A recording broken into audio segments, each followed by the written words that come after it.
Hey everybody, welcome to the Fire It Up with CJ show. Today we are honored and to have Sharon Salzberg, who is one of the preeminent meditation teachers, Buddhist meditation teachers here in the U.S., and also a co-founder of the Insight Meditation Center. And we're going to be talking about her book, which is Real Happiness at Work. And we're just going to get some advice for her on how we can be mindful at work. So welcome, Sharon. Thank you so much. So I I was in the corporate workforce for about 25 years, and I worked at General Electric, which is, I don't know if you know anything about them, but they're pretty cutthroat. It's kind of a live or die kind of scenario. At least when I worked there, I think they've probably changed since then. And I worked at Microsoft when they first started out. So these are two highly competitive, cutthroat kinds of environments. And now I'm on a spiritual path. So trying to combine the old me with the new me has been quite a challenge. And I think that once you're conditioned to think, this kind of take no prisoners kind of attitude in a work scenario, I actually have to kind of ratchet myself down, like I'll be in a board meeting or something, and I'll kind of have to ratchet myself down because it's hard. We're kind of conditioned to win, to compete, take no prisoners. And so what I wanted to do is take some very common work scenarios that I hear as a career coach and apply some of the guidance and wisdom that you have in your book. Sure. So, all right, you ready? I'm ready. So question number one. Question number one is, oh, that person at work, they're so beep, beep, beep, beep. I just cannot stand the beep, beep, beep, beep, beep. They're so unreasonable, or I just can't even stand being in a room with them. And that person can be your boss, a coworker that you constantly fight with. It could be your spouse, when you go home, because these things are not necessarily just work only. So when those things happen, what are some tips that you could give folks? Well, clearly then they're not just work. Help us! They're not just work in the sense of livelihood. I think anytime one is in relationship, in connection with someone else, when there's a common endeavor, when there's a goal, when you're trying to get something done, it's all the same issues. And definitely there are people like that in our lives. Unless you're a very, very, very lucky person, it would be the rare exception. I think part of it is in any encounter, whether it's with a difficult person or just any old person, it's really interesting to look at our intention, to look at our motivation. Like, what do I really want to see come out of this conversation, this encounter, this moment, when we're together? Do I want to be helpful? Do I want to be harmful? Do I want to find a resolution? Or do I want to kind of grind them into dust? To know where we're coming from, it takes quite some introspection and honesty and kindness. Yeah. And that will give us a map, actually. What if we want to grind them into dust? I'm curious about that one. Okay, so let's say that's the motivation you see. It's also very interesting to kind of sit with that a little bit and feel it in your body and feel what it's doing to your psyche and then realize you have a choice. You can carry it out, or you can seek another way, and it's up to you. It's actually very empowering, but so often we do things mechanically because we think that's going to make me feel on top, that's going to make me feel superior, that's going to help me in some way, but in truth, we feel terrible. We're constantly like maneuvering and manipulating, and we're frightened, and we're strategizing, and we need to give ourselves a break sometimes and step away from that pattern. Okay, I'm kind of curious that you didn't go, you want to grind them into dust? That's so not kind and gentle and compassionate. No. Is there a place in which, and it sounds, maybe I'm too hung up on this, that you could be a good human being and still want to grind them into dust? Yes, because I think there's such a huge difference between having a thought and making it real, like taking action, saying something, setting someone against someone else, or backbiting, or doing some manipulative power play. And one of the things I learned in my meditation practice back in India in the 70s, which was really interesting for me, was that we actually cannot control what comes up in our minds. And to the degree that we feel ashamed and we blame ourselves and we freak out, like, oh my God, I've been meditating for 40 years. I shouldn't have those kind of thoughts. I spent $10,000 in therapy just last year, right. that should be all gone.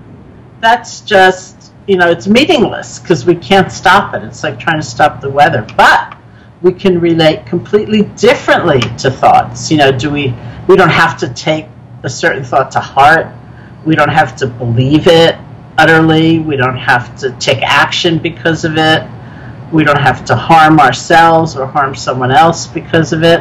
Yeah. That's the power of awareness, of mindfulness. It's hard because, I actually have a couple of clients who are in a scenario where, they have someone who's responsible for the educational learning and training, and they have remedial writing skills, like third grade level writing skills, and the person has to fire them or figure out another path for them. And they've been promoted beyond their level. And when that happens, it's really hard to know what to do. Now, in your book, you talk about 3 rules of engagement on how to engage someone on kind of a conflictual issue, right? The person's not performing, and you've given them ample opportunity to perform, and they're still not performing. How can you, in the kindest way, either give them feedback that there needs to be another choice? Maybe they have to be fired. Like, I can't even say, let's say you want to fire them. What do you do? How could you use those 3 rules of engagement? Well, one of the primary skills of communication, even though it's kind of formulaic, it actually works. Yeah. Which is to use I language. So in that case, it's both using I language and being specific. So instead of saying you're a loser or you're a jerk, your work is not up to par. Yeah, it doesn't actually give someone the information they need to try to make a change. Right. That's where the specificity comes in. Right. It's saying, I needed this memo to have a certain level of writing sophistication because it needed to go out to these 50 outlets. And actually, the way you write, just out of habit, needs to be far more sophisticated. And so I see 3 choices for you. One is learn how to write, One is, learn how to write in this particular way. Another one is learn how to write at your own pace to a certain degree in your own way. You've got 6 months. Right.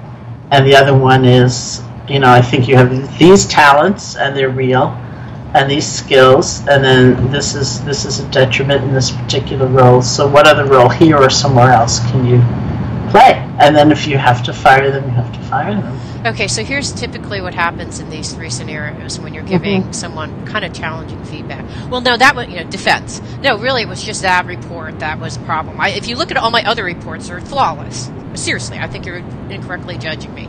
So if you, right, defensive is one, or kind of shocked out, kind of like, oh my God, is she going to fire me? If you were mindful and having, using your 3 rules of communication and mindful engagement, what would you do in those instances? Because those are very typical scenarios. That shocked out, denial, anger, blame. Well, it's Sally's fault. She actually gave me the wrong information, which resulted in that typo, right? Those are kind of very typical reactions. How would you deal with those scenarios? Well, I'm assuming that in the workplace, there's been a paper trail. There's been feedback all along that there's, that someone may seem shocked, but it's not like dropping a bomb on them, right. Because there's been a lead up, and then it's just being centered, I think, and being kind, but being clear.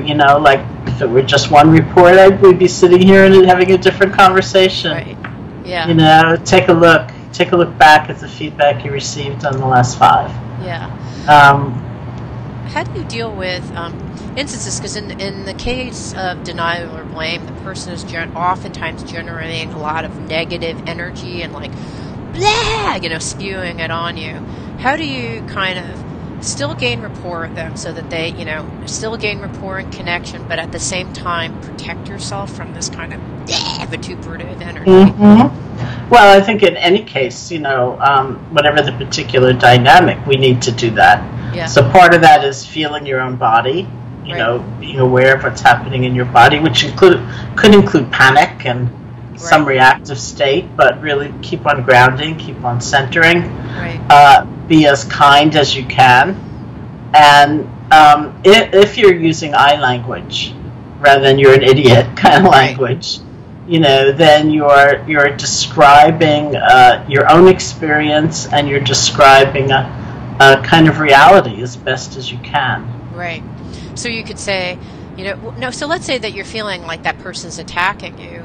Would you say, I'm feeling like you're attacking me right now? Or is that fueling additional flames? Because in mediation, what they do is often say that if you're mediating with a client who's kind of like taking their energy and spewing it all over everyone and harming everyone, which is your job as a mediator, is to prevent that from happening. You could say, wow, I feel that there's a lot of raised up energy and anger, and I think we need to take a break. So you just kind of break from the whole scenario so that you can meditate back in your office. The other person can calm down. But I think oftentimes that's at least what I've found to be the case, is that the energy escalates, or else they go into kind of shock, and they go into this kind of mode where they're in denial and shock, which they're having all sorts of feelings that they don't really want to share with you at that moment, including I want to kill you or whatever. Maybe you're a liar. Yeah, but they don't have to share it, right? You know? There is an objective reality in that workplace, and you're not trying to harm the person if you're not. I mean, you can be aware of your motivation, certainly, and keep coming back to that. You know, this is my motive. I need a work product of a certain standard, and I wish you were my boss. You'd be so calm and explaining how I'm screwing up.